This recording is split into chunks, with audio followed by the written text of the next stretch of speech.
Hi, welcome back to Alice's Adventures. All right, let's see where the Griffin is taking Alice. Who stole the tarts? The King and the Queen of Hearts were seated on their throne when they arrived, with a great crowd assembled about them, all sorts of little birds and beasts, as well as the whole pack of cards. The knave was standing before them in chains, with a soldier on each side to guard him. And near the king was the bright white rabbit, with a trumpet in one hand and a scroll of parchment in the other. In the very middle of the court was a table with a large dish of tarts upon it. They looked so good that it made Alice quite hungry to look at them. I wish they'd get the trial done, she thought, and hand around the refreshments. But there seemed to be no chance of this, so she began looking at everything about her to pass away the time. Alice had never been in a court of justice before, but she had read about them in books. And she was quite pleased to find that she knew the name of nearly everything there. That's the judge, she said to herself, because of his great wig. The judge, by the way, was the king, and he wore his crown over his wig. He did not look at all comfortable, and it was certainly not becoming. And that's the jury box, thought Alice. And those 12 creatures, she was obliged to say creatures, you see, because some of them were animals and some of them were birds. I suppose they are the jurors. She said this last word 2 or 3 times over to herself, being rather proud of it. For she thought, and rightly too, that very few little girls of her age knew the meaning of it all. However, jurymen would have done just as well. The 12 jurors were all writing very busily on slates. What are they doing? Alice whispered to the Griffin. They can't have anything to put down yet before the trial's begun. They're putting down their names, the Griffin whispered in reply, for fear they should forget them before the end of the trial. Do you need to write your name down so you don't forget it? Yeah, me either. Stupid things, Alice began in a loud, indignant voice. She stopped hastily, for the white rabbit cried out, "Silence in the court!" And the king put on his spectacles and looked anxiously round to make out who was talking.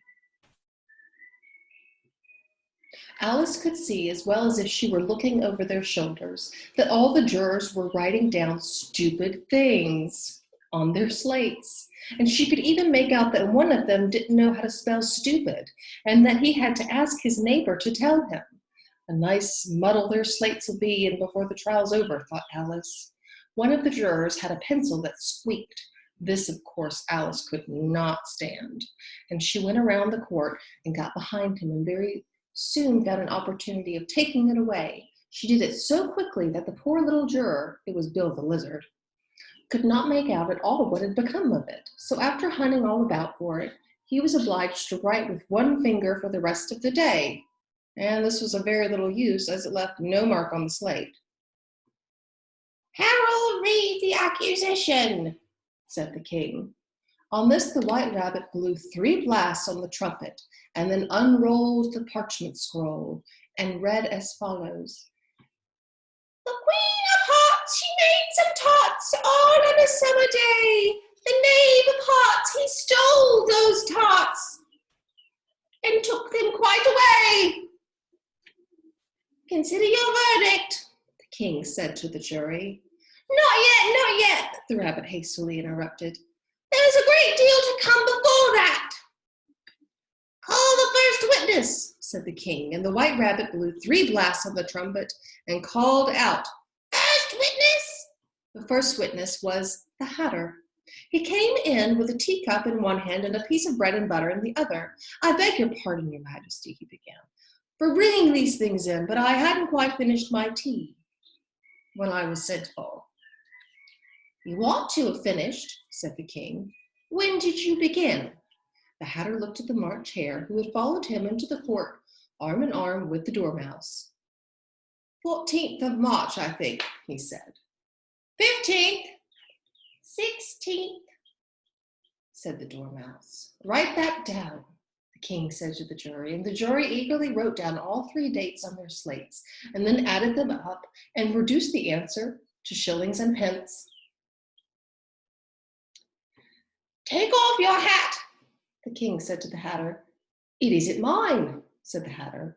Stolen, the king exclaimed, turning to the jury, who instantly made a memorandum of the fact.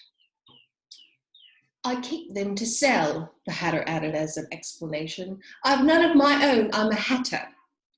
Here the queen put on her spectacles and began staring at the Hatter, who turned pale and fidgeted. Give your evidence, said the king, and don't be nervous, or I'll have you executed on the spot. This did not seem to encourage the witness at all. He kept shifting from one foot to the other, looking uneasily at the queen, and in his confusion, he bit a large piece out of his teacup instead of his bread and butter. Just at this moment, Alice felt a very curious sensation, which puzzled her a good deal until she made out what it was. She was beginning to grow larger again, and she thought at first she would get up and leave the court. But on second thoughts, she decided to remain where she was as long as there was room for her. I wish you wouldn't squeeze so, said the Dormouse, who was sitting next to her. I can hardly breathe. I can't help it, said Alice very meekly. I'm growing. You've no right to grow here, said the Dormouse. Don't talk nonsense, said Alice boldly. You know you're growing too. Yes, but I grow at a reasonable pace, said the Dormouse, not in this ridiculous fashion. And he got up very sulkily and crossed over to the other side of the court. All this time the queen had never left off staring at the Hatter. See, here's the Hatter. And there's the bite out of his teacup. He looks pretty scared. What do you think? I'd be scared too. All this time, the queen had never left off staring at the Hatter, and just as the Dormouse crossed the court, she said to one of the officers of the court, Bring me the list of the singers in the last concert. On which the wretched Hatter trembled so that he shook off both of his shoes. Give your evidence, the king repeated angrily, or I'll have you executed whether you're nervous or not. I'm a poor man, your majesty, the Hatter began in a trembling voice, and I hadn't begun my tea not above a week or so, and what with the bread and the butter getting thin and the twinkling of the tea. Twinkling of the what? Said the king. It began with the tea, the Hatter replied. Of course twinkling begins with a T, the king said sharply. Do you favor me for a dance? Go on. I'm a poor man, the Hatter went on, and most things twinkled. Only the March Hare said, I didn't. The March Hare interrupted in a great hurry. You did, said the Hatter. I deny it, said the March Hare.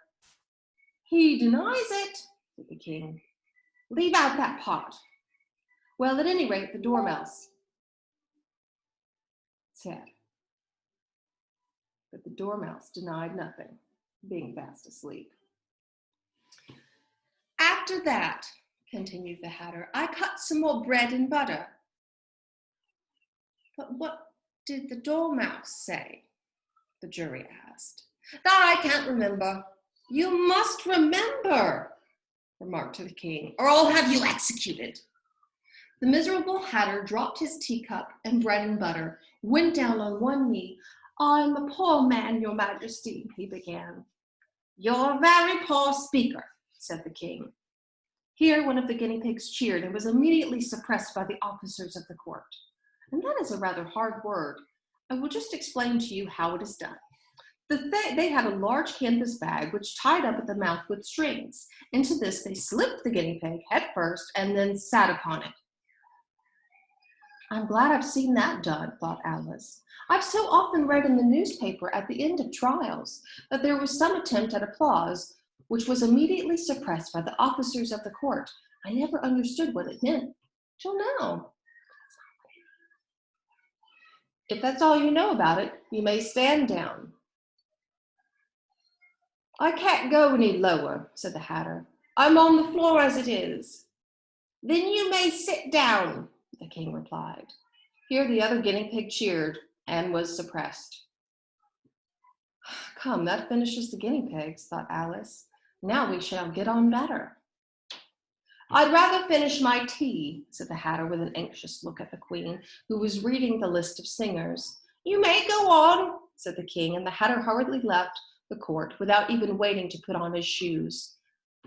And just take off his head outside, the Queen added to one of the officers, but the Hatter was out of sight before the officer could get out the door. Call the next witness, said the King. The next witness was the Duchess's cook. She carried the pepper box in her hand, and Alice guessed who it was even before she got into the court by the way the people near the door were sneezing all at once. Achoo!